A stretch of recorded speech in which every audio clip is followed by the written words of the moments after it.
What's up, everybody? Welcome back to the Talkin Dynasty podcast. We are back at it again, like Matt would say. Another episode without Matt. He'll be back on next time for sure. We're gonna start talking about some good stuff. We're gonna get into the worst picks of your best ball drafts and start talking about some other stuff. But as of right now, I'm with my cousin Ian. What is going on, big dog? Hound party pooper in the building. Little Easy E, running back whisperer, champion of Dynasty. Just in this thing, man. Excited for some football in under 50 days. It's around the corner, dude. It's around the corner. And like you said, we're gonna talk about some best ball stuff. That's where you get your rocks off at this point in the season. I mean, drafting some best ball teams is all you really got right now. But I think we're just gonna kind of shoot the shit on this episode, man. This is gonna be a drunk cousins talking about football type deal. I want to touch on dynasty teams, and we're just gonna whatever happens is gonna happen, man. We both got some drinks. We got some good looks. We got some good vocabulary. And we know a little bit about the pigskins. What you got, Cuzzo? Hey, everything you just said, you summed it up with what this episode is going to be. We're a couple beers deep. I would not be surprised if this is one of our least viewed episodes of all time. But you know what? It doesn't matter. It could go viral. It might go viral. I could say something. It could. We ain't gonna get into the politics or nothing like that. We're gonna keep it, fantasy football related. Right. Yeah, we're gonna keep it fantasy football related. We're gonna talk about some dynasty tonight, just as a whole. It's not gonna be an episode of like what players you like, what players you don't like. We're definitely gonna mention some of that, but it's gonna be like, what do you like to do in dynasty? How do you like to do these startup drafts? What are you looking for when you're doing the startup drafts? And when you're a veteran dynasty player, or just say you're in a league that is, 2 years or more, 3 years or more, and you got a really good league, which we both have. I'm in 2 great dynasty leagues. I couldn't ask for anything more than what I got. So, Ian, before we get started, just got to say 5-star review. Everybody just hop on and text us and email us and do all this good shit. Like we're here to hang out with you guys, and if you want to get on, we're still gonna do it. So if you're listening, all you gotta do is hit a button. All you gotta do is hit a button. And if you want to hop on the podcast with us, just hop on and join, and we'll talk some fantasy football together, because we're not, like Matt said, we are not the experts by no means. We are fantasy football lovers, pretty much. We like to make love to the fantasy football, especially late at night when they done had a couple drinks in them, and it's just, you know what I'm saying. And we are not in France, but we love some football, and we're gonna get this thing started off. Wish Matt was with us. Glad I'm here to be with Austin. Thank you guys. It's always a pleasure coming on here. I kind of get upset when I hear episodes and I'm not on them. And I wish I was a bigger part of this thing, man. I feel like this is going to take off eventually, and it's not going to be forced. It's going to be very organic, because we just really get on here when we shoot the shit. And just imagine if we had like some intern that was a tech guy and he knew how to make it successful. Anyways, football. Let's go. Hit somebody. The social media aspect of the things is where we do not succeed at. We are the absolute worst at getting, we suck at tech. We just suck at the tech. We got a tech guy, Chris, and he's badass. He does all the shit for us. He's been on and 2 babies. He's got 2 kids. He's got 2 kids right now. We need ain't got a lot of time. Sophia. We need somebody named Sophia that doesn't speak English, but she knows how to he knows her way around a Microsoft Edge. Yes, and can build. I know Matt has been talking about this, and I agree totally. We need our own ADP, and I agree completely with that. We need our own ADP, and I would love to get that going. If anybody that listens to this podcast can do some shit like that, can get some ADP out there, that'd be awesome. But And I'm gonna start sending these every single one we do, especially the ones that I'm on. I'm gonna start sending them to Kat Martinez, one of my best friends, big influence on Instagram. I'm gonna influence her to start spreading the word on these Dynasty podcasts. She's a huge football fan. Shout out to Kat. She's a Cowboys fan. Hate it for you, but I'm gonna send you this one, and you got to help us out with this thing, Kat. You're the best. Let's get it going. What you got, cuz? Where we starting at? all I want to talk tonight is about how great the Green Bay Packers are and how no other team in the NFL is as good as them. But I don't think we'd make that long of an episode out of it. So what we're going to talk about tonight is Dynasty fantasy football and the way we like to approach it and how we are going to progress our team so that we can just keep winning championship after championship from here on out. So starting at the startup draft for your first Dynasty League, what was your mindset going in and what were you focused on? Yeah, man.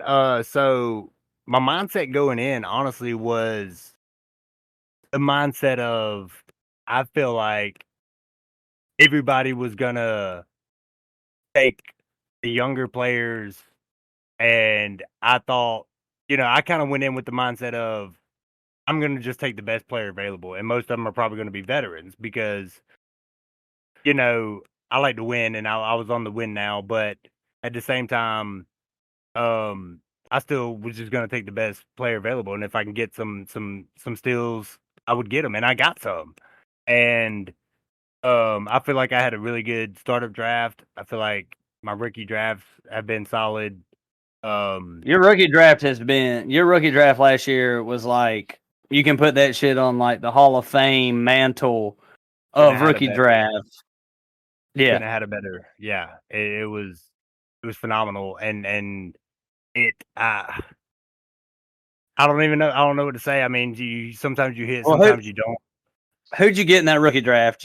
I just want everybody to know out there. In his first year in Dynasty, he was, Well, I would let's stick say, on the startup. Let's stick on the startup. Let's finish with the startup draft, and then we'll move to that rookie draft.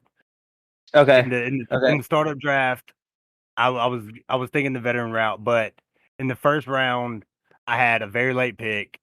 First round, I took uh I can pull this up quarterback. right now. Pull it up because I'm not sure exactly who my first pick was, but I think I went quarterback, and I think I went Dak Prescott. You can go back to draft results on Sleeper and figure all this shit out, buddy. Figure it out, and because we do a super flex which is 2 flex spots and a super flex spot, which you can use a second quarterback. So quarterback And tight end premium. and But tight end premium.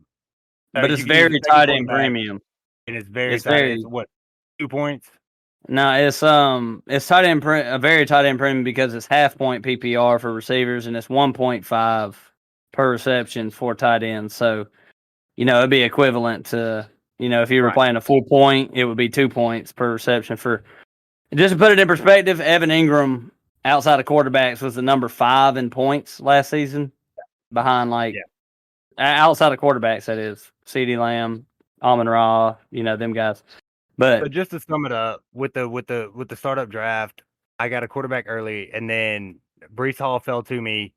Took Brees. I got Saquon, JT, Stephon Diggs, uh, Michael Pittman. Michael Pittman, and I took a lot of these young running backs and ended up trading a lot of them. I took Isaiah Pacheco, got Brock Purdy off of waivers. My quarterbacks kind of weren't great. I drafted Kirk Cousins and Dak Prescott.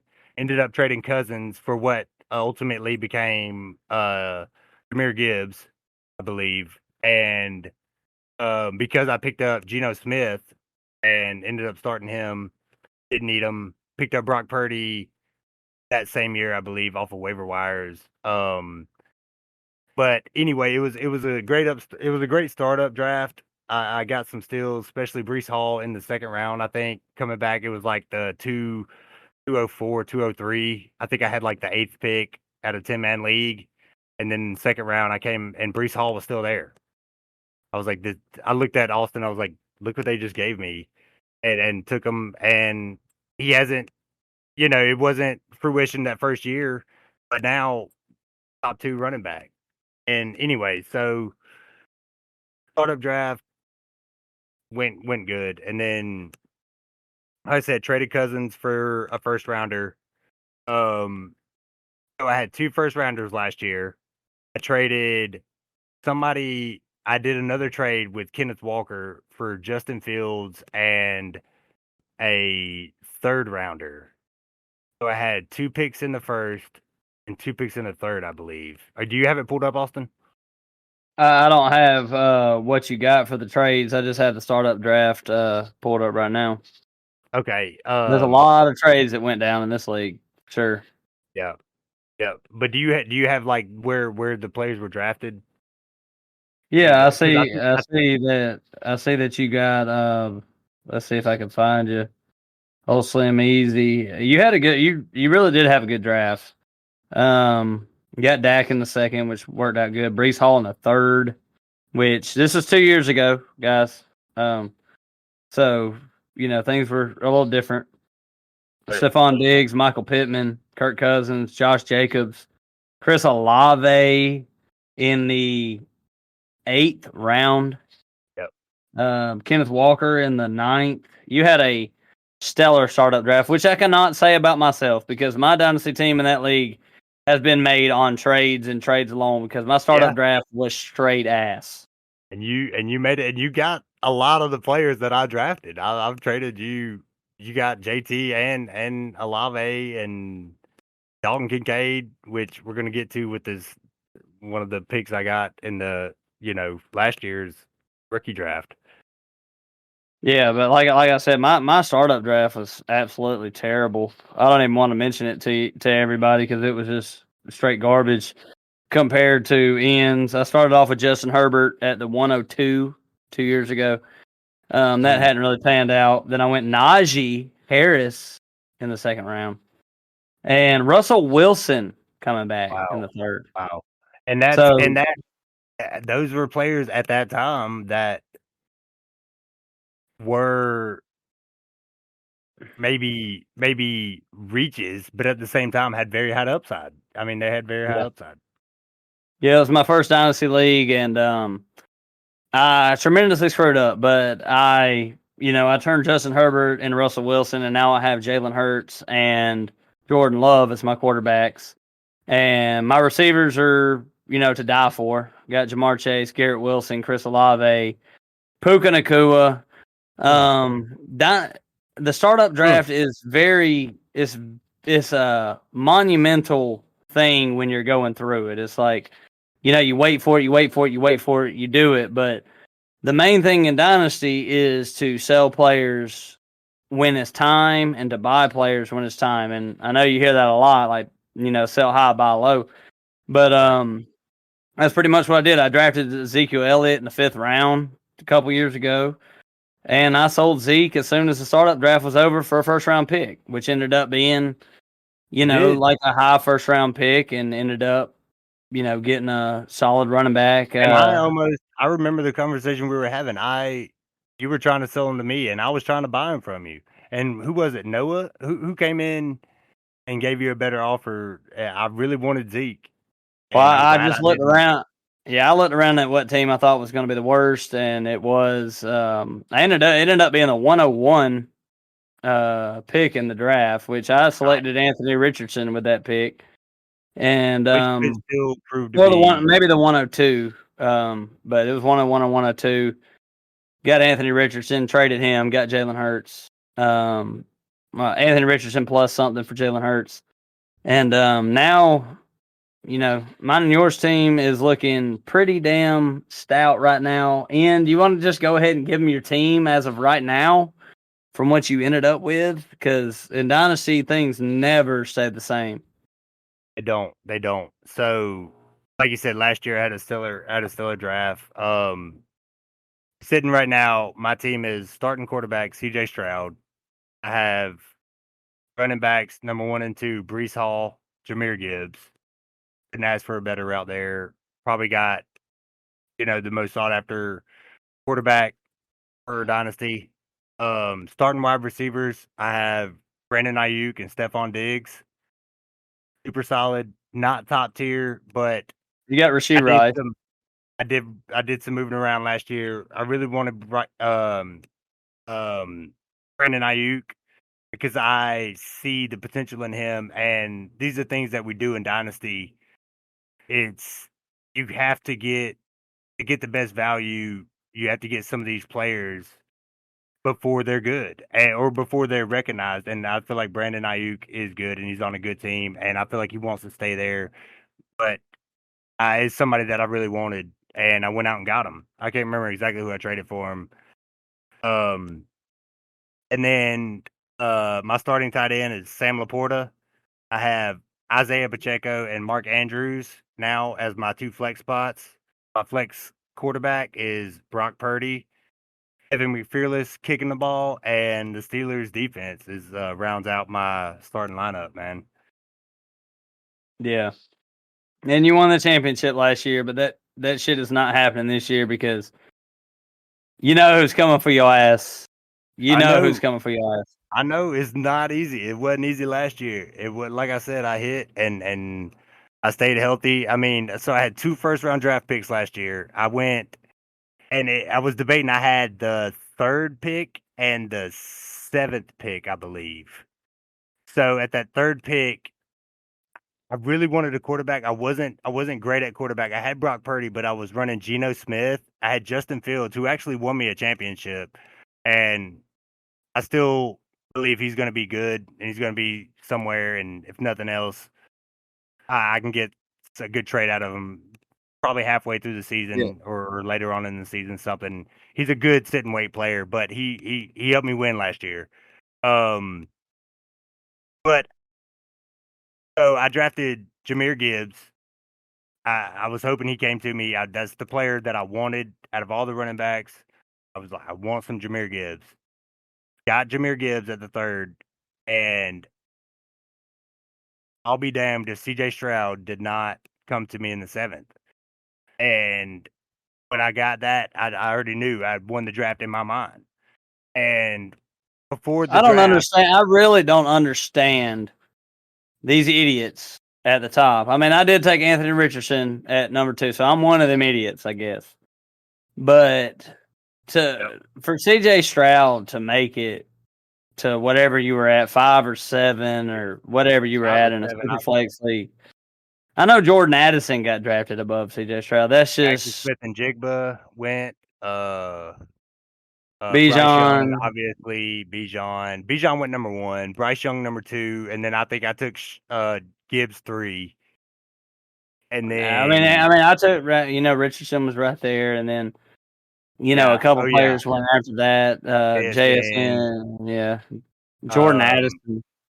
Jordan Addison, and then and then I didn't think for the life of me I'd get because C.J. Stroud and Jahmyr Gibbs were the players I was debating hard at that position, and I'm a running back guy, but C.J. Stroud fell to me. I don't think did I have a 2nd round pick? Oh, you had a couple because you ended up getting Laporta and I think Kincaid And I think I might have got okay. I and got Rasheed Laporta. Rice.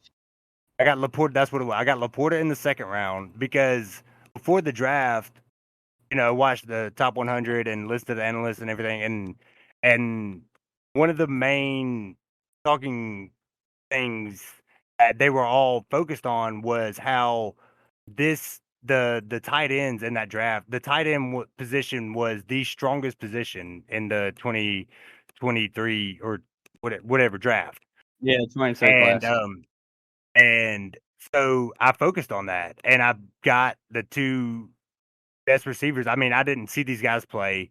I just went off of what I heard and what I saw, the little highlights I mean, the two on tight ends. Two NFL. tight ends. Yeah. The two tight ends I thought were great, and I picked them both. I went and got some Sam Laporta mainly because he was saying he was the best coming up. I had Cole Kmet and my tight ends were Cole Kmet and who was my other tight end? It wasn't pretty. It wasn't pretty, and it was a tight end premium league. So I knew I wanted to focus on tight ends, and I knew that draft was perfect for that. And I felt like nobody else was on that same wavelength. I didn't feel like anybody else was thinking tight ends in that draft. And so I stole Laporta and Kincaid, and then in the last round, I grabbed Rashee Rice in the fourth at one of the last picks, and I just took a shot. He was on a good team, and that You got really didn't Rashee. You got Rashee Rice in the. So you got Rashee Rice in the at the 2-7. Not in the fourth. So you got Rashee Rice at the 2-7.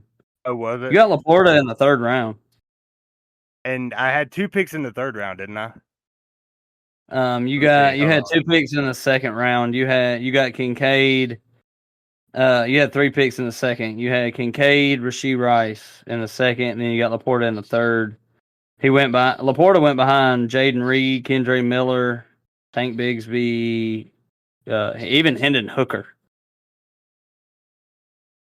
Yeah, At this dude. point, So I picked. Oh, dude, I picked Kincaid. I picked Kincaid before Laporta, a long Laporta. ways before Laporta. Yeah, Yeah. yeah.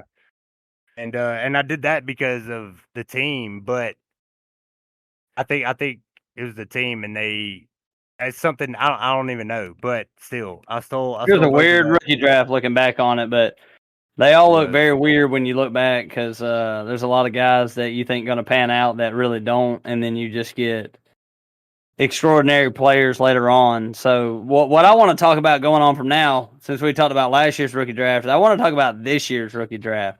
okay. Because like this year, compared to last year, it was a tight end draft. This year is a wide receiver draft. And everybody's focused on, the great wide receivers that come out.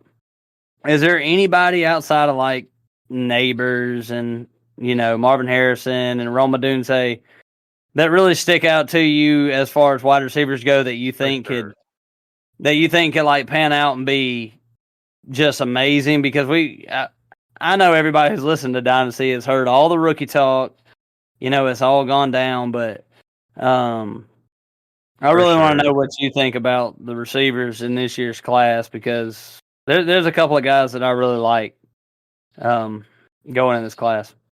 Outside, yeah, and outside of the guys that you named, like your obvious guys, your Marvin Harrisons, Malik Neighbors, Roma Dunze. Outside of those guys, I think there's, at least for me, at least one obvious one, and that's Lad McConkey. And it's not a Georgia Bulldog bias. Go Dogs. Let's fucking get another one. It's the fact that he has played on a great team that has a winning pedigree, knows how to win. He's got that vibe. And in college, it did not look like he could be covered by anybody. He goes to a team with No competition. no competition and I want to say great quarterback, Austin. I want to say great Justin Herbert.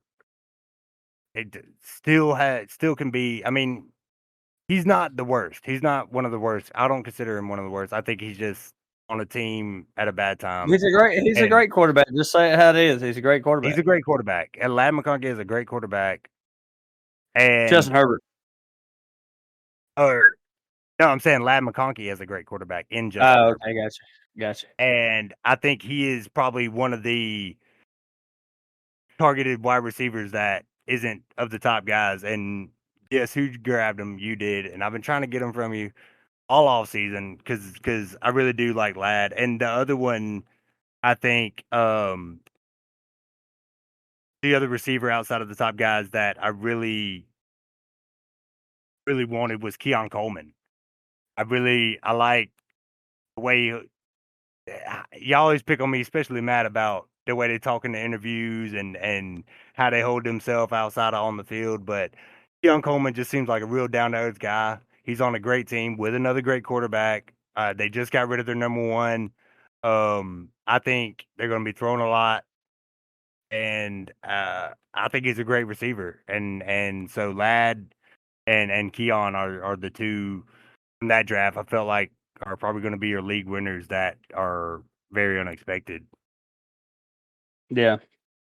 I mean, the guys that I really liked were I love the main guys, of course. I love Malik Neighbors, but going to the Giants really hurt his stock a little bit. But I've been notoriously low on Xavier Worthy, even though I like this tape a lot, just based on the fact that they have Hollywood there. They got Rasheed Rice. They got Travis Kelce.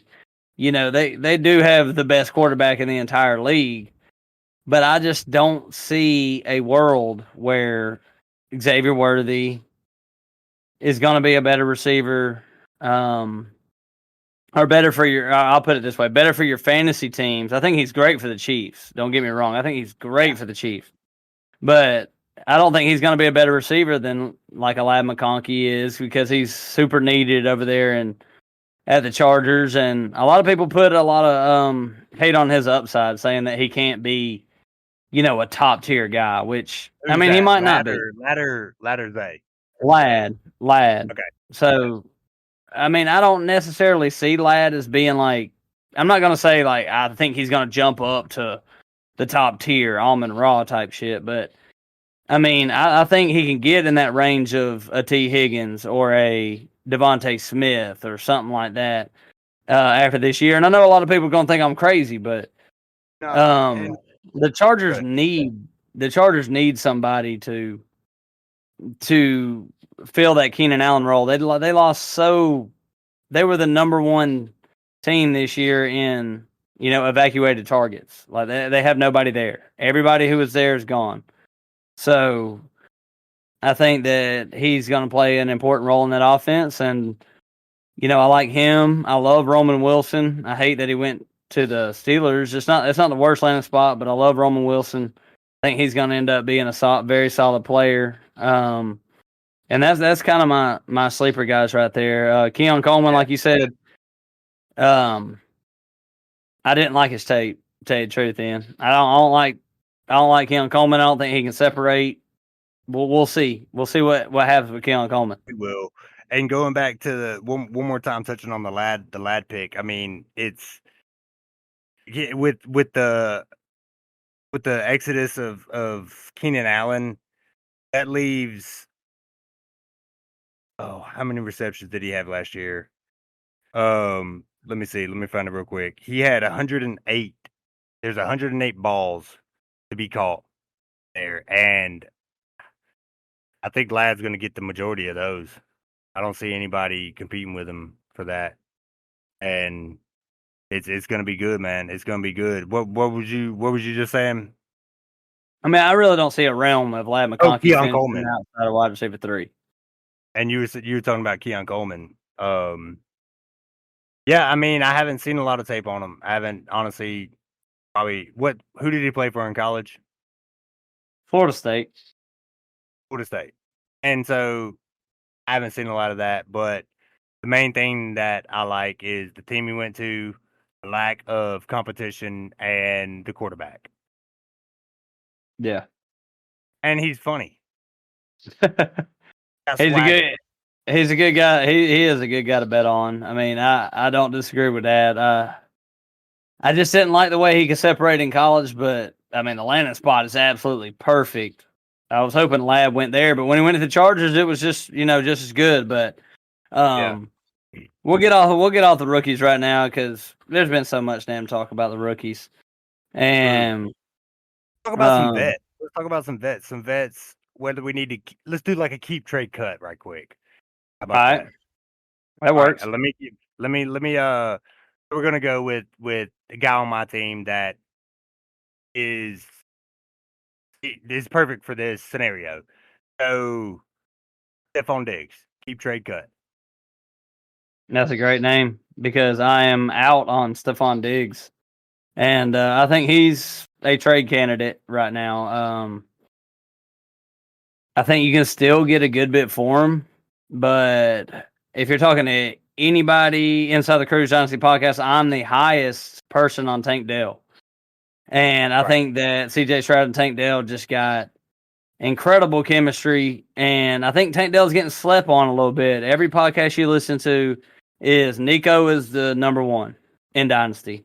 And I don't understand. Nico had a great season. I mean, Yeah. I could see why he could be, and he just signed a new deal. Like he got paid. But Nico just played his rookie season.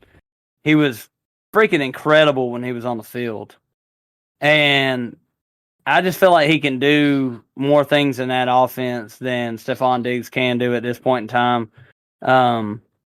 I've been on record saying that I don't know if Tank Dell has the best season this year, but I don't think Diggs is going to be there after this season, and I think Diggs is going to be the number 3 receiver on this offense this season. Yeah. So and that's why I wanted to bring it up, because I'm at a impasse right now with Diggs, and I feel like at this point he's a hold for or a keep for me. I definitely don't want to cut him. I don't think he's nowhere near a cut candidate, but I don't think you can. I think we should just label. can, I think we should just label this as like keep or trade, because some of these guys, I mean, you're not cutting. But yeah, you really don't. You're not going to really want to cut. So I think if you wait on Stephon Diggs, I think at best he'll have 2 games in a row of multiple touchdowns, high 20, fantasy point games. And at that point, you trade him. Would be your best trade. It would be your best trade scenario. And that's what I'm hoping for, to get, for him to have a balling season, because he's definitely somebody I want to get off of. But if there's a team, say week 5, and they've won 4 in a row, and one of their receivers are hurt, and they are in the mindset of, I got to win this year, Stephon Diggs is looking like, he's going to have a good year. That's something I'm going to try to target. I really want to get off of Stephon Diggs, but I don't think he's the worst receiver to have. I think he's a very safe receiver. He's got the talent. He's got a great quarterback. He's got other people around him. He doesn't have to be the fucking man. He wants to be. His attitude is one of the things I do not like, but his talent is undeniable on a good team. And I think he's going to be good. I'm a little worried about my receivers. I feel like all my receivers are just so questionable right now, and it's stressing me out. But luckily, I got Laporta and Mark Andrews. Every time I get stressed, I'm like, you got the 2 best tight ends in the league. Chill. Yeah, it's going to be okay. And if it comes to it, I could definitely trade Laporta for Garrett Wilson. you could trade. Nah, that probably ain't not that. That ain't gonna happen. I don't want Laporta like that. But I know I got Garrett Wilson. I ain't doing that shit. But just to put perspective of where Stephon Diggs is going ADP wise,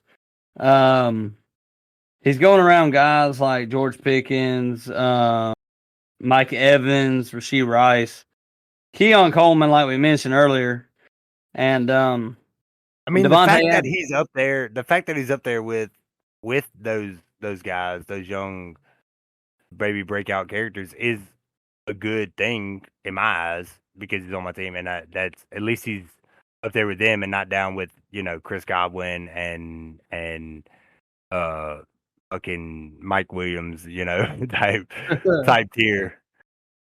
Yeah. I mean, I agree with it that he might be a trade candidate, and I think that you get a quarter way through the season and he has a couple big games, you can go ahead and get the best value that you can out of him. And more than likely, I think my best case scenario with Stephon Diggs,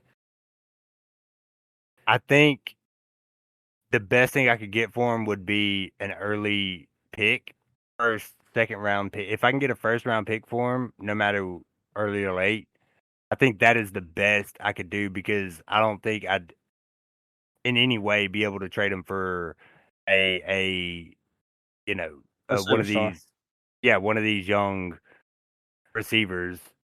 You know, You even not you would even be surprised. You would be surprised that if he's having a good season, what you can get for him at the trade deadline. And it's just the fact if you're a contender, do you want to trade him? Like if he's having that kind of and I don't. I season, would. yeah. Like I remember last year debating the way Keenan Allen was going off, and I was going for a championship. I was debating trading Garrett Wilson for Keenan Allen to win a championship, and I'm Right. glad that I didn't go through with it. But because Keenan So Allen, far. was injured the second half of the season, but around the trade deadline is really where you want to take advantage of these Yeah. guys, and it's such a hard decision because I got Devontae Adams on one of my dynasty teams, and I know what the right move would be to trade him after a couple good weeks. But also, if you're going for it, if you got the wide receiver, say 8 or 10 on your team, who's putting up a lot of points, it's very hard to get rid of a guy like that when you're in the championship run. You know what I'm saying? Yeah, no doubt, no doubt. If you got a guy that's giving you, if my if one of my receivers is giving me a consistent 10, 15 points a game, I'm not mad at that. You know, if you're staying around 10 points a game, I'm okay with that. You know, I'd like to have somebody bigger, but if you're how many years Stephon Diggs has been in the league? I got fucking monkey thumbs, so apparently It I don't, cannot click. it 9 don't even years. matter how long he's been in the league. He's been in the league He's been in the forever. league 9 years, and his fantasy points per game last year is 12.9, and that is totally solid for what I consider. I mean, probably maybe my wide receiver one. I got Brandon Ayuk, T. Higgins, Rashi Rice, Khalil Shakir, or not Khalil Shakir. Buffalo receiver. But so I got the guy who is apparently taking the place of Stephon Diggs, and I got Stephon Diggs. And I think probably the most likely scenario is he's just going to remain on my team until he's no longer valuable at all. I think he's going to be good enough that I'm going to play him, but not good enough that I feel like I can trade for somebody better unless I get a pick, you know? But like you Yeah. said, I mean, you never know if somebody's competing and he's going off, especially at the end of the year. If I'm not competing, and even if I am, and I have say Rashi Rice and T Higgins are balling out, I'd definitely be willing to trade Stephon Diggs. But it's one of those like Travis Kelsey type. It's you got to pay a premium for Travis Kelsey, and if you have him, you pretty much know in your mind that he's just He's going going to to be on die your on your team. team. Yeah, he's going to die on your team. And that's how I kind of feel Yeah. with Stephon because he's a great receiver, but he's so old that I don't think he's tradable. All right. Well, I got to ask you a question about this too. Um, Talking about just trade values and where they go, in the whole aspect of things. When you're looking at this time of the year where kind of fantasy is dead a little bit, dynasty is probably like the deadest part of the season, like June, July, and then when August gets Everybody's on going, you start vacation. They're getting playing vampires. golf and yeah. But I'm just saying, I always think that this is the best time, except for the rookie draft, obviously. It's the best time to buy veterans. Before Yeah. they really reach their peak, like Keenan did last year. Like, what was Keenan's worth last year around week 6 compared to where it is now? I mean, it's incredible. If you would have traded Keenan Allen at week 6 compared to where he is, at this point in his career. For sure. But Oh yeah.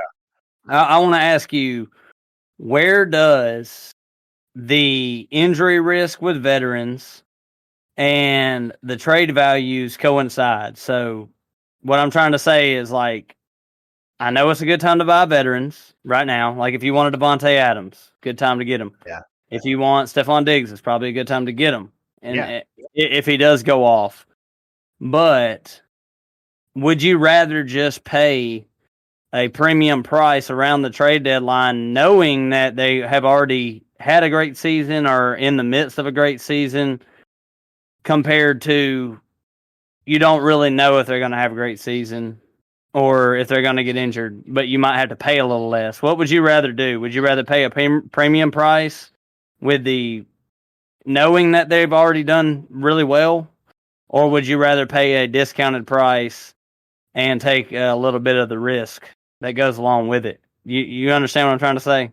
Not completely, not completely. So, are you saying that? Am I willing to take a veteran that is injury prone, but I mean, is doing maybe really not injury prone, but if you buy them right now, it's a little cheaper than buy them at the trade deadline if they've already had a great season. right? So put Keenan Allen in perspective. If you'd have bought Okay. him last offseason, you'd have paid cheaper than you would have paid in week, say, 7 after he was a wide receiver 3. What what do you like to do there? Do you like to buy knowing for sure that this player's going off this season and I'm just going to pay more? Or would you rather pay right now and just hope that they continue great, continue to be great? That's a great question. That's a good question, cousin. But the reason it's a great question is because there's no answer for that question right now. It at least for me. You gotta have to give me an answer. And I'm going to give you an answer, but there's no for sure yes or no. So it saying that the reason I say that is because I think it depends on whether or not you're competing. But Well, that's what I'm saying. If you're a competing team, if you're a competing team, put it this way, Ian. This year, you have like you just know this player is going to be good this year, but you know his time is limited. Say you think Najee Harris is going to have a great season, or another veteran like Mike Evans or somebody like that. Derrick Henry.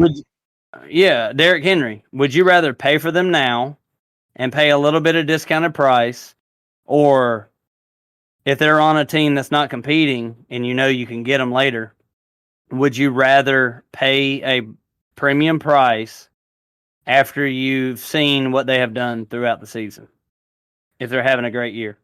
I think I'm not a big fan.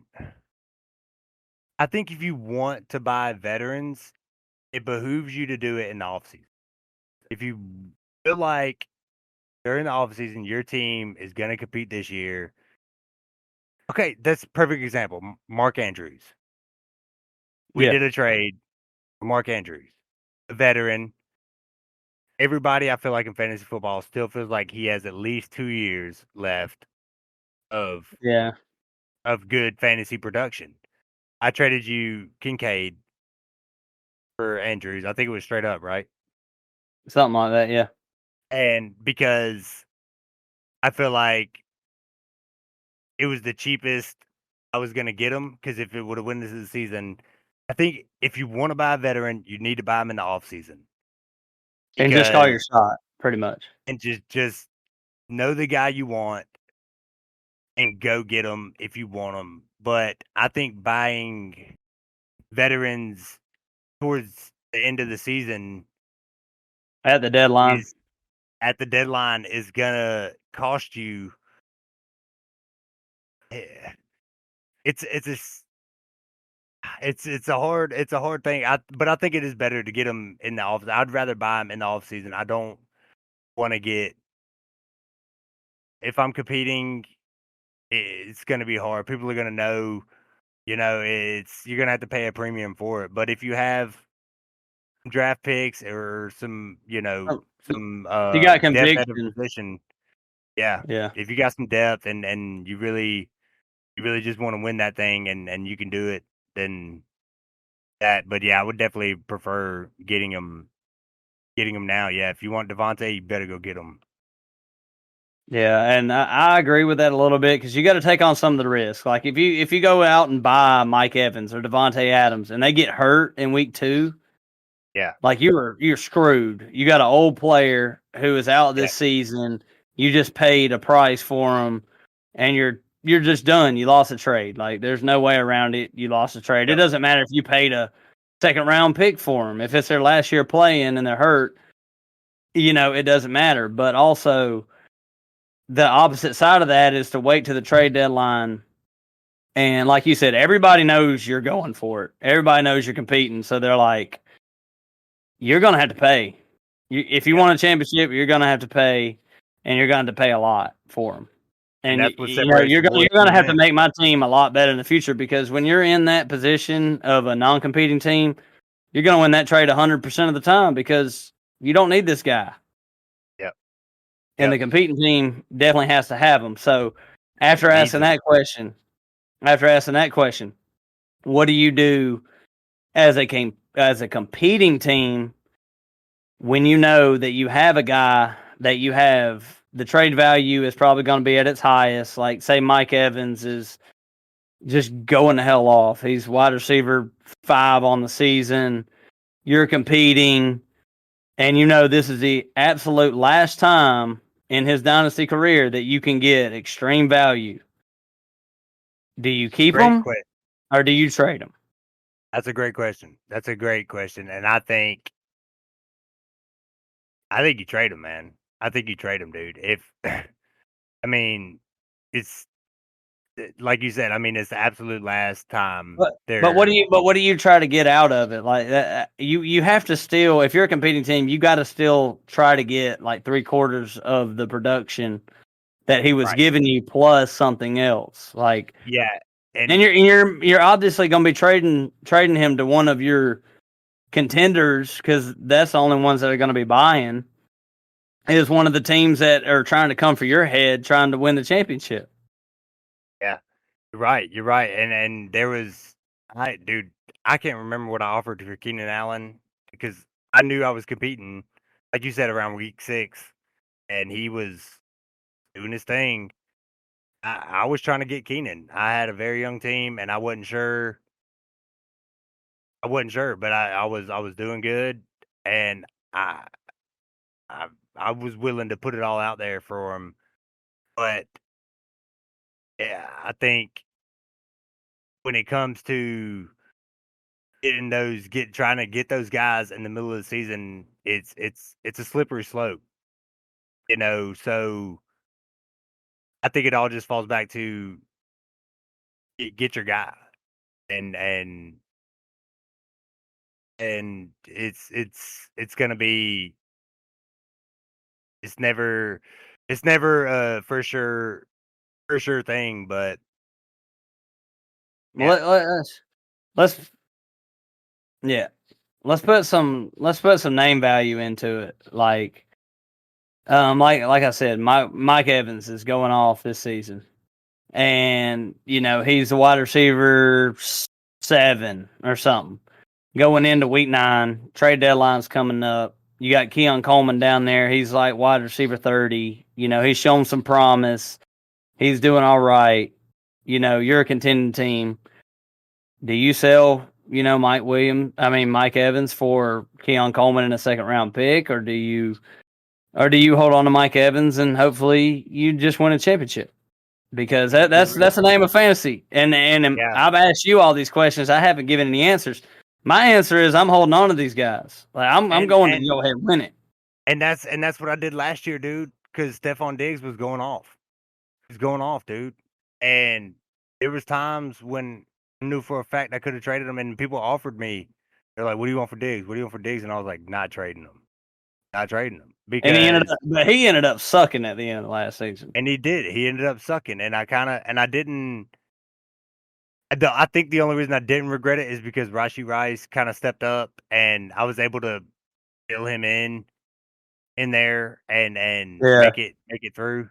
Um, but yeah, I was competing, and I didn't want to get off my veteran guy. I didn't want to get off the guy that was putting up 20 points a game back to back.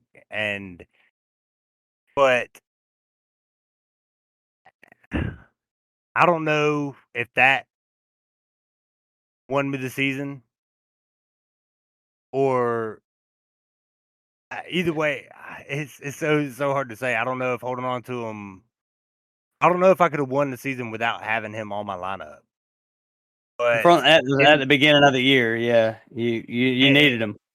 I needed him. And when I was competing, when you're competing, and when your team is going off, you don't want to trade anybody. You value everybody super high, because they're winning for you. And if you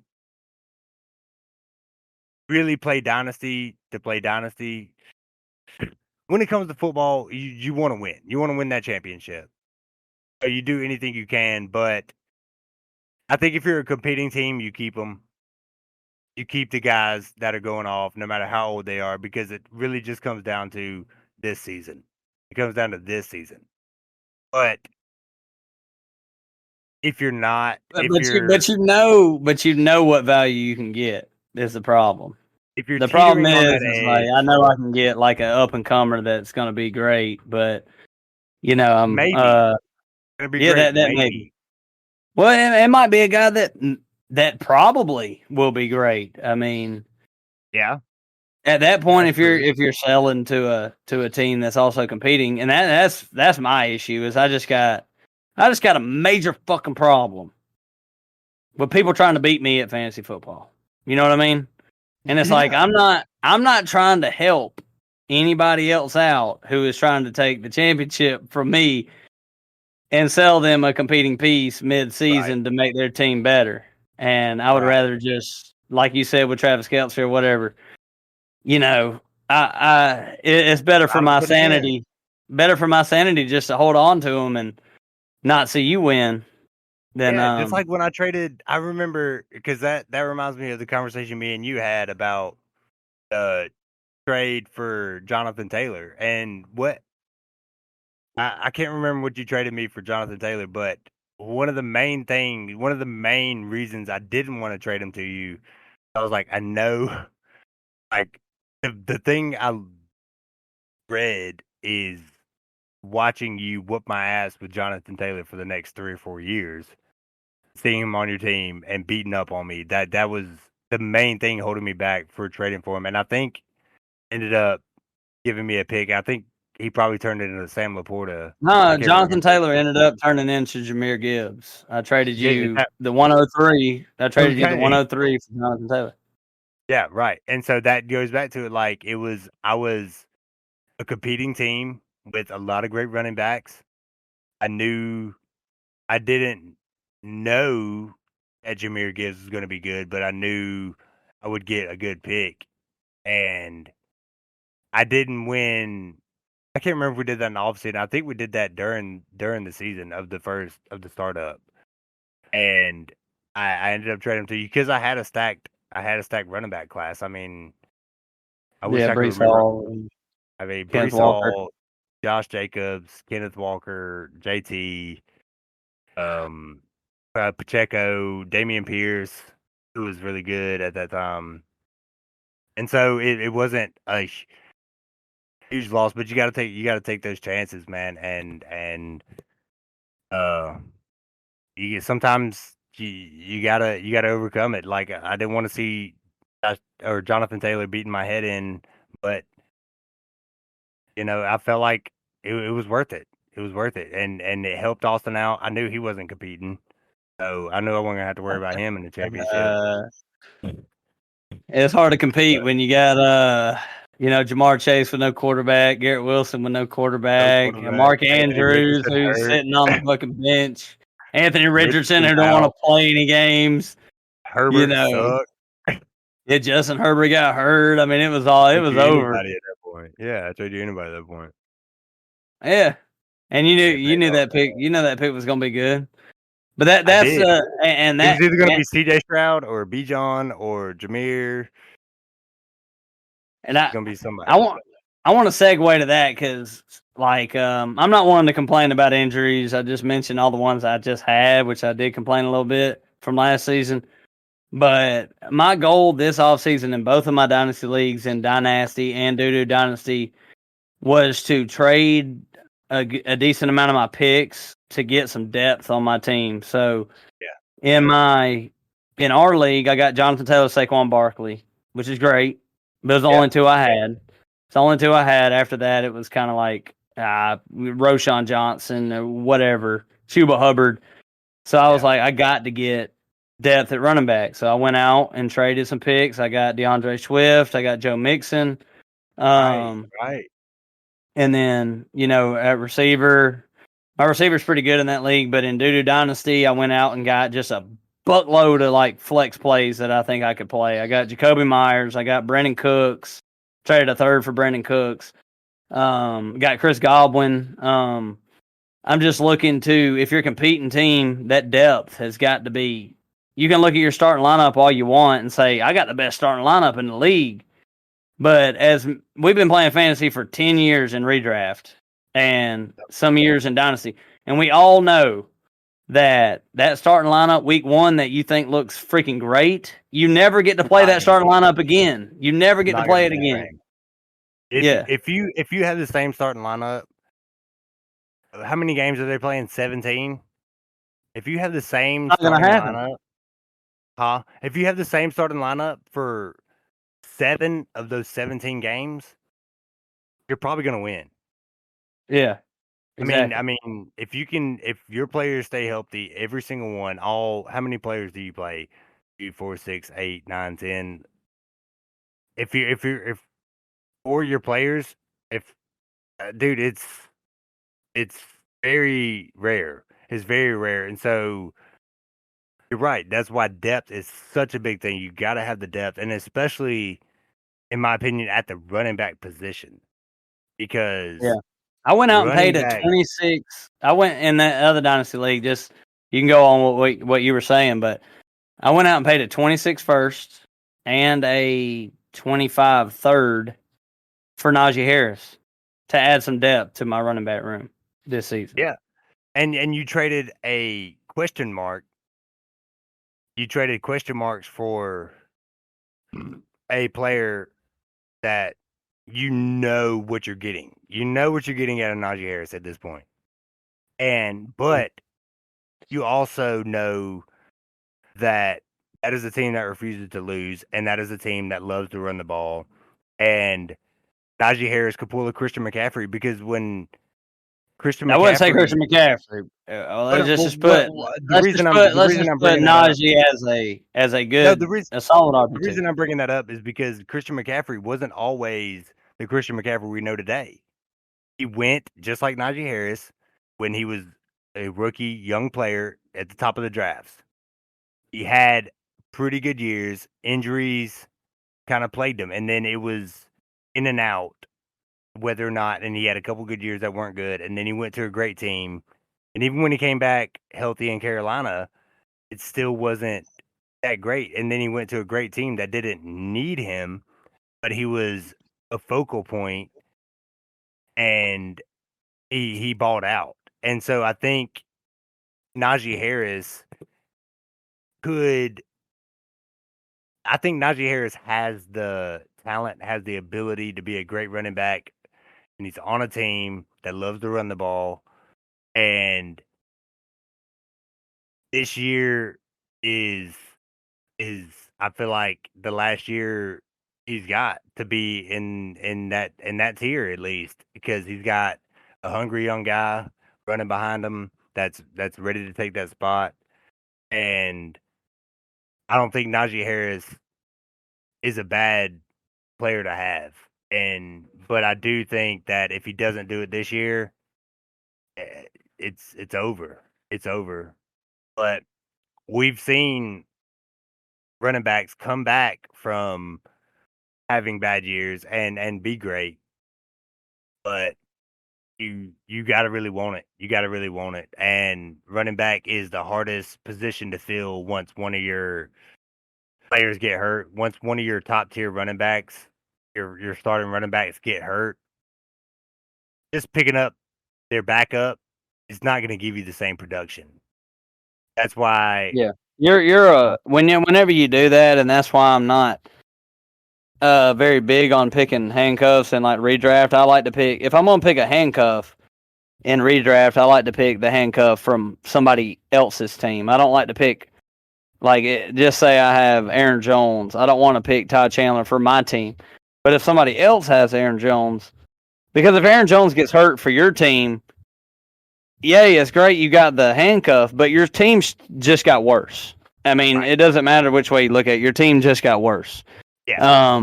But if you have somebody else's handcuff, another team has Aaron Jones, you got Ty Chandler, your team just got exponentially better.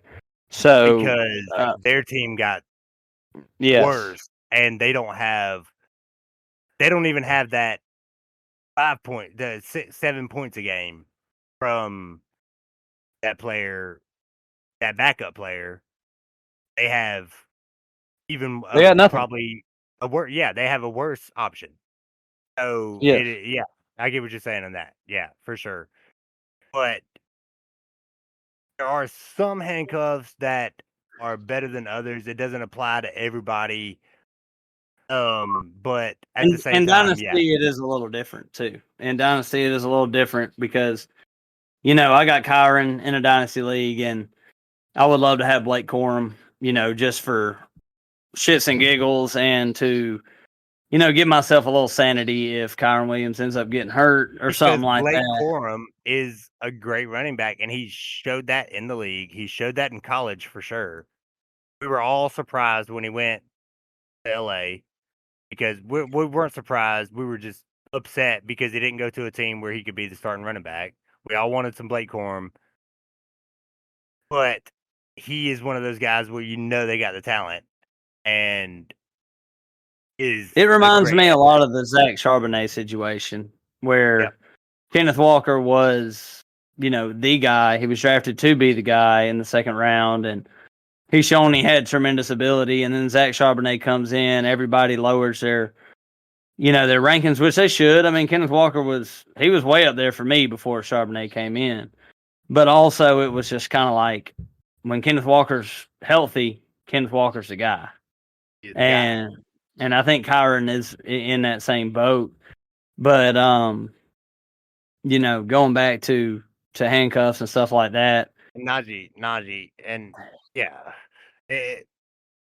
Najee Harris, he's got a great handcuff behind him, but you got to take your chances. Sometimes you got to take your chance, and I think Najee is not a bad running back to have. I think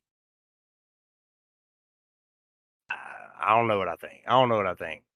Najee is one of them question marks, man. And a lot of people are high on Jalen Warren, especially Levi. But it's Najee's job to lose, just like it was Dameon Pierce's job to lose last year, and he lost it. He didn't have a spectacular rookie season, but he had a very good. If he wouldn't have got hurt, Dameon Pierce was projected to be, rookie of the year, and he got hurt, didn't come back very good, and I still got him on my team, and he's one of them players you can't trade, you can't cut, you got to keep him, and you got to hope, and I think.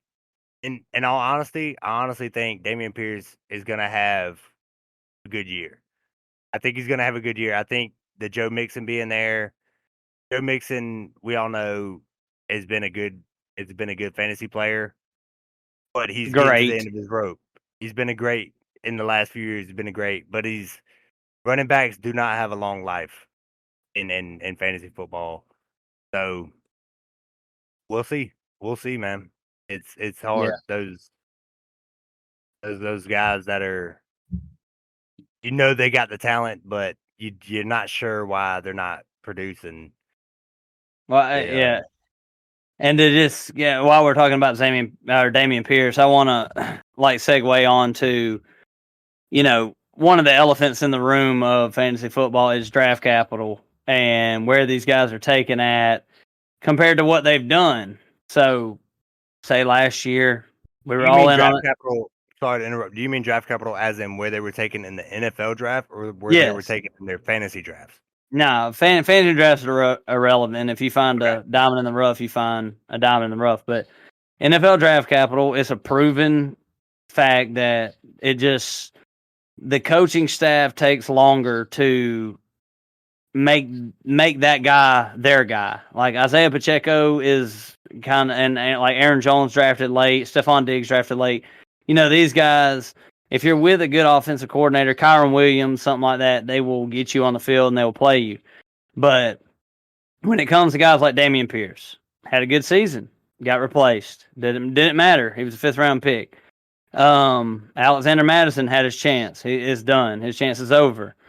You just have such a short leash on what you can do, especially at the running back position. I seem to. It's definitely the judge. most volatile position in fantasy and in NFL. But yeah, I judge the receivers drafted late a lot different than I do the running backs, because when they come in and show out like Puka did last year or Tank Dell or whatever, you can go on. I think that they deserve a chance on the field. But I mean, you're talking about guys this year: Zach Moss with the Bengals, Zamir White with the Raiders. Like, how much stock do you put into these guys in Dynasty? Are you willing to like buy these guys, or are you looking at them as like a 1-year rental, and that's the price you're going to pay is a 1-year rental? That's because with a lot of running backs, it's a very short lifespan, and I've had a lot of trade offers for Breece Hall and Jahmyr Gibbs. I mean, people offering the left arm and nut, and it's at this point, I don't want to trade. I mean, it's not something you could do. You got a young running back that is top tier. It has great talent, and it's hard with these running back because a lot of them are 1-year, 2-year guys. But it's hard to say that it's a very volatile position, and it's hard. It's really hard to pick the right guys. You just have to go off of everybody in the NFL. If you make it to the NFL, you're a great player. At least you're a great player. But I mean, yeah. So a lot of times there are very few players that can excel on shitty teams. There are very few players that are quarterback proof or offensive line proof, or like Derrick Henry can run through a stacked box. So I think when it comes down to it, it depends on the team around them. Yeah. And I know me and Matt's had this conversation a lot. We've had some statistics on like running backs that get drafted later, and this is your time to sell. And I mean, there's just a couple. There's a very slim. I'm talking about 5% of players of running backs that get drafted that late end up being long-term fantasy assets, like Aaron Jones or who was Austin Eckler, undrafted guy, somebody like that.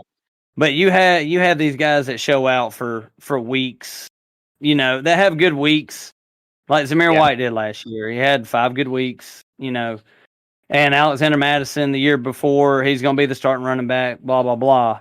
Tony Pollard. Is it, I'm just saying, is this the time to sell them, or are you willing to hold on to them and see what happens, or are you going to go with probably the smart thing to do and go with the analytics and say that, hey, these running backs don't usually work out. Am I going to go ahead and get the best price I can for them right now? Or am I just going to hope to get an Austin Eckler out of this guy, or a Aaron Jones or something like that? And I think if you can trade, that's a hard question to answer. I mean, I think it's easy, man. I got the answer for you when you're done. Go. And what do you think? I think it's incredibly based on the offense that they're in. If they have a great offensive coordinator like Isaiah Pacheco does or Kyron Williams does, if Kyron Williams had the season he had last year and it was for the Giants, I'd be telling everybody to sell him. But the great offensive minds stick to the players that are the best, and they don't focus on, this guy was drafted in the second round. And another obvious thing is when you watch the game, do you think that these players are any better than the guy behind them? Which Yeah. in Alexander Madison's Yeah. case, I didn't think that last year. I don't think Zamir White is any better than anything that I've seen on the NFL field. And in the case of Austin Eckler and Aaron Jones, even Jalen Warren at this point, it's kind of like these guys are good. I really think that these guys are good, and I think they're going to last, for a while. So Yeah. I really think that you can look at all the analytics you want, but when you go to watch the games and you see them running backs, because running backs is one of them things that you can watch, like they're a perfect case study of, like, does this guy really have the explosiveness? They get handed the ball, and then it's on you. Yeah, and it's just a perfect case study of, like, is this guy better than, a Devin Singletary? Is this guy better than Zach Moss, or just a random running back in the league? And if you can say that by watching them, like Devon Achane, you watch him play, you're like, this guy's special. Tank Bigsby, you watch him, you're like, this guy's not special. And they were drafted in the same round. Right. And there's just a lot of running backs that come and go real quick through, because you got a lot of running back injuries. I feel like there's a lot of running backs that come in, fill that void for a little while, and they put up similar statistics. And it's like, are these guys good or not? Yeah, and in my opinion, Austin, because I think the main question here is how much we value where players are drafted in the NFL draft. And opportunity versus talent too. I think where players are drafted has very little to do with their talent and ability. I think I've very rarely do I base where you were drafted and whether or not I think you're a good player. Just because you were hyped up all offseason. I think the players that get drafted early, Jerry Jeudy, honestly, they come into the league and they already have, on top of learning the playbook, meeting your teammates, going through all this shit, like moving to a different state. I mean, you got to think about all this stuff. On top of all that, you have the media saying, you should be this, you should do this, you're the best, you're the best, you're the best. And I think, honestly, the players that don't have that, I think the players that come in later have more of a drive inside of them, as you or me would have. Like, if I got drafted behind this dude that I've been playing with, say me and you, we're pretty much the same age, Austin. Say we both have been playing football our whole life. We've both been running backs on different teams. I've been competing with you since I was in middle school. High school, we competed together. College, maybe not so much, but we probably compared our stats. This guy goes way ahead of me in the draft just because he had on a better team and had the highlight reel. I'm going to be more motivated to prove myself than you are because you feel like you've already proved yourself. And proving yourself in college means nothing to me. When you get to that NFL, I do not care where you got drafted, bro. I do not care where you got drafted. I care about which team you went to and who you have around you. Everybody who makes it into the NFL is a great player. It's on that player to fuck it up. I think it depends on which team you go to and who you're competing against. If a receiver gets drafted like Jordan Addison, I was off of Jordan Addison last year. I'm still off of Jordan Addison. One, because of his attitude, and two, because you're competing with Justin Jefferson. But I'm on Lad McConkey because you're not competing with anybody, and you went to a team with a good quarterback, maybe a team that is not very great, but it doesn't matter where you went. Lad McConkey could have went in the fucking 32nd round, but if he was the number one receiver for the Chargers, you'd still be on it. I'd still be on it. Yeah. I mean, I understand where you're coming from. As far as quarterbacks go, I mean, there's no arguing with this. Draft capital matters. I mean, if you're drafted in the first round, you get multiple opportunities to show that you're you're gonna have the opportunity. And if you're Yeah. drafted in the second round or Quarterback is later, different for sure. yeah, quarterback is different. But I mean, all the analytics people out there, they wanna pull up stats and everything. But if you watch a late round guy and he's really good at what he does and he takes advantage of his opportunity. And the main thing is, do you think that he separates himself from other guys in the league, talent wise? That's when you need to, jump on that bandwagon. But if they're a late round guy and they're just they filled in for a couple weeks, and I think that's a good. I think that's a good time to sell. Brock Purdy's a perfect example. I mean, the last guy to go in the draft, he got an opportunity, and he didn't excel, but what he did is be a smart footballer. He did what he needed to do. He's a very humble person. He knows that he is privileged to be in the league, whereas Caleb Williams feels like he deserves to be there. You know what I'm saying? Like Caleb Williams feels like he deserves to be there. But when you're in a rookie draft, even Jaden Daniels. Well, I don't feel like Jaden Daniels probably feel like he deserves to be there too. But it's incredibly hard to pinpoint them guys when you're making projections. So, like if you're drafting late round guys, it's incredibly hard to make your projections on. You're taking Brock Purdy over Caleb Williams if they came out this year and he was drafted at the last pick? Like, no way. Who's Brock Purdy? We don't know who that is. Right. But yeah, I'm just I was trying to talk about just the guys that we've seen do it before that got drafted later. Like, what do you? Because I know a couple guys. I'm sure for a fact that Amon-Ra got traded on the low when people thought that they were selling high. You know what I mean?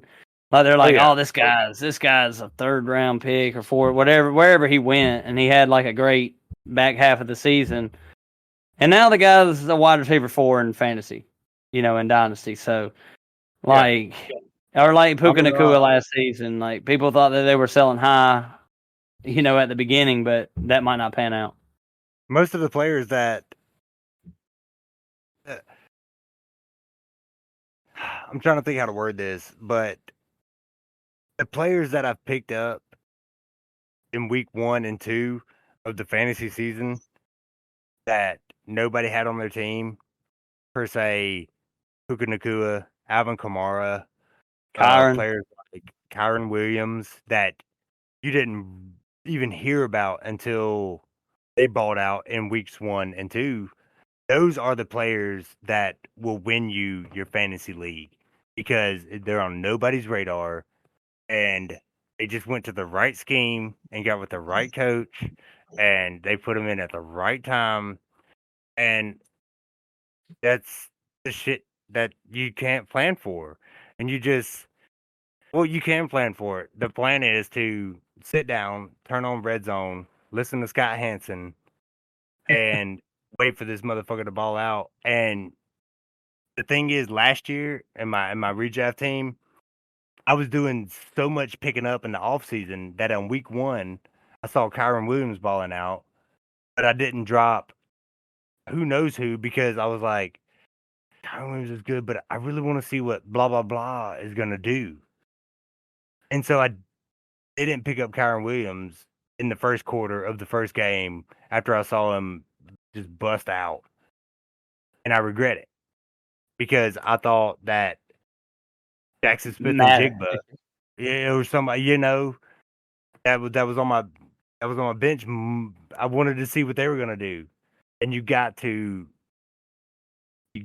It's hard. It's hard to figure it out, but when the eye test is the best test, and when it comes down to the young players, it's a for sure go out and grab them. And we're talking a little more redraft perspective, but when it comes to them young players, week 1, week 2, you see them break out. It's like, got to get it, got to jump on it. But you see a Kendrick Bourne go off for, 100 yards and 2 touchdowns. It's kind of like, Kendrick Bourne does that sometimes, DJ Chark does that sometimes, and it's like Deshaun Jackson. It's like Deshaun Jackson. It's like if you had him, he was the player I hated to draft because he's gonna he's gonna get a 30-point game, but he might get 5-point games. But when it comes to these players that are unknown, if they start going off, and you got to get them. You got to get them. The players that you grab in week one, the week one finds, I feel like, are the ones. One, when I get them, I value the most, and I contribute my success to. And when I don't get them, I'm like, damn, if I had that mother, I probably would have won. Type deal. I would have picked up Kyron Williams last year. I would have been in a lot better place. But you never know. You don't know. But draft capital is a tough thing to deal with. But in my opinion, I feel like draft capital doesn't really matter. And let's put this to the end of the episode. If there's any guys this year, redraft wise, dynasty wise, because there were guys like Kyron and Puka last year that weren't on anybody's radar, and they were probably free agents. Tank Dell, I mean, you might have picked him off free agency last season. Is there any guys this year in dynasty that you just have some kind of inkling about that? I mean, if you're wrong right now, nobody cares. If you're right, you look like a genius. So, is there any guys this year that you I wouldn't say like Puka or nothing, but like Oh, I got that are guys. I got a program for you. And it's a hot take. This is a hot ass take, bro. Xavier Gibson for the New York Jets. I think that is a guy that nobody is thinking about, but could very well this year be a very solid wide receiver too. I think because that boy has fought to be in the league. I mean, he was on Hard Knocks. You saw him doing it. You saw his relationship with Garrett Wilson. They both fought for each other. I'm pretty sure it was Garrett. But either way, no, it was. I think Zay is. The depth chart is wide open over there. And I think Zay is the number one guy to be that guy. The next guy that nobody's thinking about. But the boy's hungry. The boy doesn't. I mean, he's not going to be the number one with Garrett Wilson there, but Aaron Rodgers has been known to share the rock, and I think Xavier, he's not the biggest, but when it comes to a player that nobody knows about, and I think they could really show out this year, I think it'd be him, man. And he's getting some hype. I mean, this is only his second year in the league. I mean, he's 5'9", not even 200 pounds, but that's not stopped a lot of fucking great players. And if you want it, you want it. But I think that's a really good one, in that sense of somebody who would be super unexpected to possibly be a starter on your team at the end of the year. Yeah. What about you, man? You got anybody that's you think might be overlooked? Yeah, I got a couple players and really one offense that I want to get down to is in my startup draft. A lot of these receivers that play with CJ Stroud were going incredibly late. Nico Collins was going late.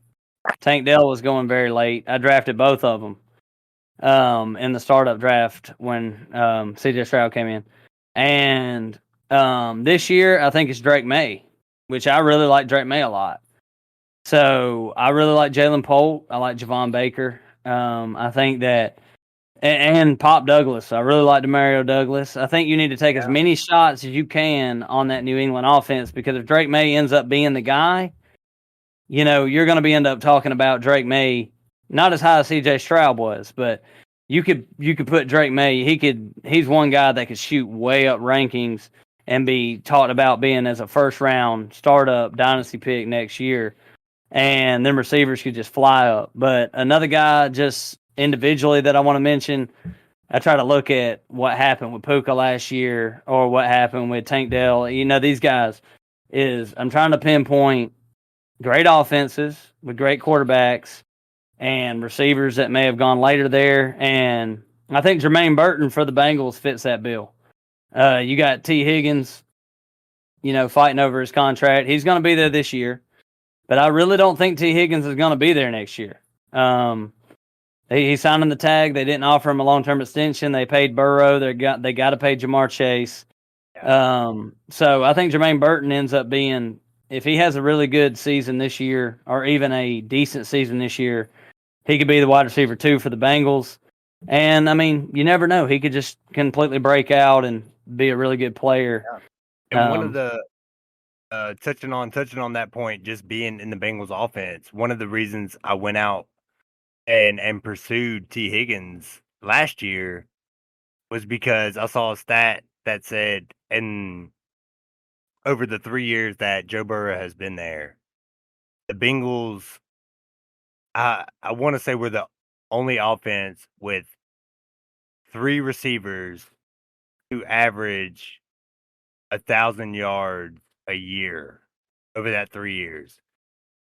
Didn't necessarily get 1,000 yards every year, but overdid. You know what I mean? They averaged, so Jamar Chase, T. Higgins, and Tyler Boyd averaged 1,000 yards a year over 3 years with Joe Burrow.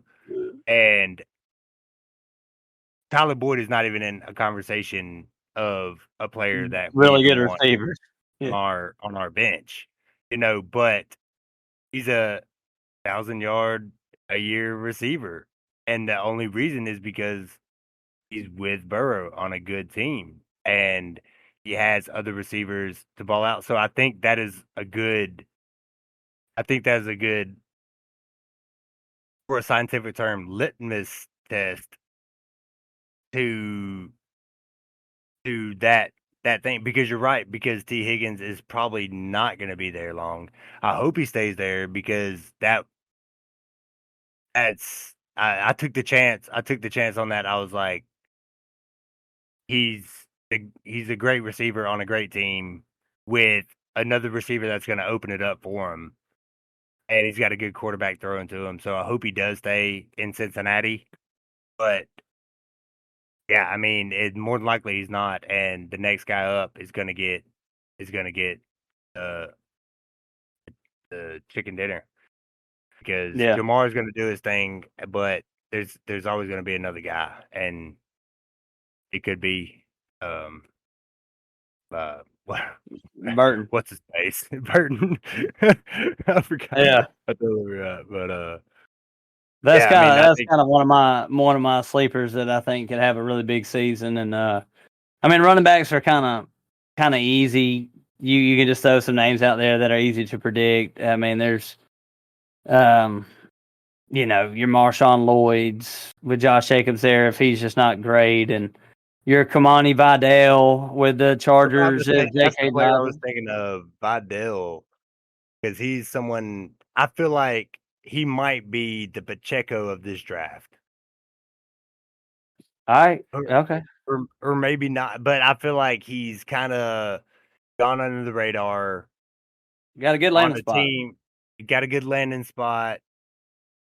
If he's got, and I haven't seen a lot on him, but I feel like he might be, if he definitely has the fire, the want, the passion, the passion. The passion about being the man. I feel like he could do it. I feel like that might be the Isaiah Pacheco, because when I drafted Pacheco, Austin Kraft told me time and time again, he was like, dude, that was so stupid. I was like, you just listen, Pacheco is gonna be the man. And now we're drafting him in the second round. Yeah. And my computer is dying, so we got to wrap this thing up. All right, buddy. Well, let's get on to it. It is 1 a.m. So we done stayed up and taught this football tonight. So it's not late. We'll do another episode. if anybody has made it this far in the episode, you know, I really, really appreciate y'all because, you know, y'all are some true fans of the Cruise Dynasty podcast. And, you know, next time Matt will be back on and things will run a little bit smoother and everything will just be better. But I think, you know, me and you held it down tonight. I disagree, man. I think Matt cramps our style, dude. You crazy as hell. I think we need to make the Cruise Dynasty podcast and just write. No, I'm just kidding, man. I love Matt.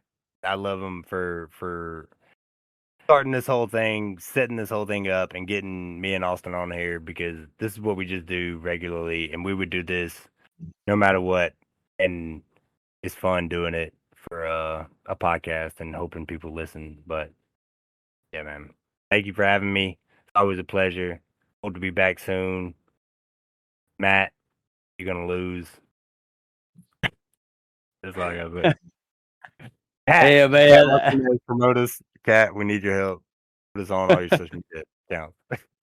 Oh yeah, we gotta get this. We got this. Get this thing big so that everybody listens to our drunk asses talk about fantasy football. And yeah, as I always say, thanks to our listeners, man. And I can't appreciate y'all enough. Like we just enjoy doing it. And if you want to get on with us, we just accept anybody as you can tell, you know, with Ian on here, if you don't know shit about fantasy football, we will still have you on because, you know, Ian's on here. You had to have won at least one championship. No, we did have Levi. We did. Yeah, anybody's welcome. Anybody's welcome. All right, guys, we'll talk to y'all later, man. Y'all have a good night. Peace.